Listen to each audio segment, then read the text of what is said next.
एक दिन चाचा चौधरी ने साबू को एक पहेली सुनाई। ऊपर ढक्कन, नीचे ढक्कन, मध्य खरबूजा, मुंह छुरी से काटे आप ही, अर्थ तासु नहीं दूजा।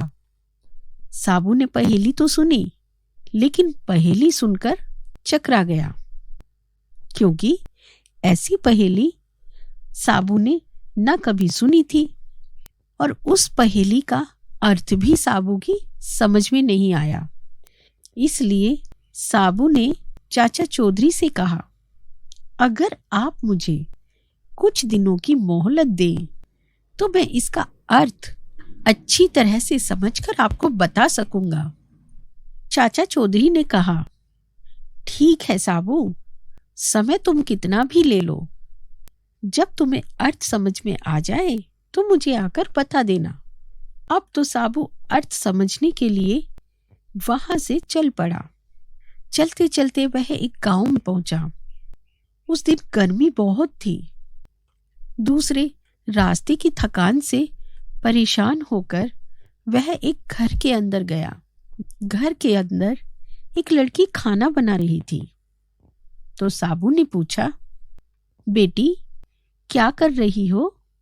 तो लड़की ने जवाब दिया, आप देख नहीं रहे हो, मैं बेटी को पकाती और माँ को जलाती हूँ। ये सुनकर साबू ने कहा, अच्छा, दो का हाल तो तुमने बता दिया, अब तीसरा तेरा बापू क्या कर रहा है और कहाँ है? तो लड़की ने कहा, वह मिट्टी में मिट्टी मिला रहे हैं। अब तो ये जवाब सुनकर साबू ने फिर पूछा, तेरी माँ क्या कर रही है? तो लड़की ने कहा, एक को दो कर रही है। ये जवाब सुनकर साबू तो परेशान और हैरान, क्योंकि लड़की से उसे ऐसी आशा नहीं थी। एक तो वो पहले से ही एक पहेली से परेशान था, दूसरे ये लड़की उसे और पहेलियां सुनाकर घुमाए जा रही थी। इसी बीच उसके माता पिता भी आ पहुंचे।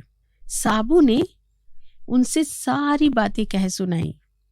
फिर लड़की का पिता बोला, मेरी लड़की ने आपको बिल्कुल ठीक जवाब दिया है, क्योंकि अरहर की दाल अरहर की सूखी लकड़ी से पका रही है।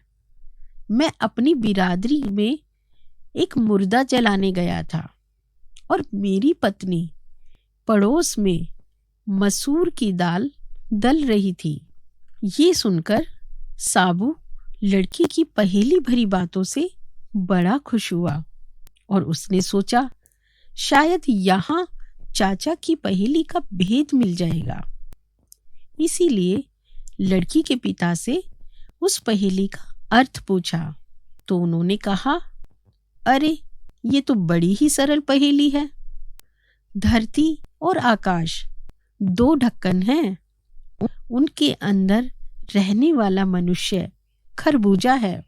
वह उसी प्रकार मृत्यु के आने पर मर जाता है, जैसे गर्मी से मोम पिघल जाती है।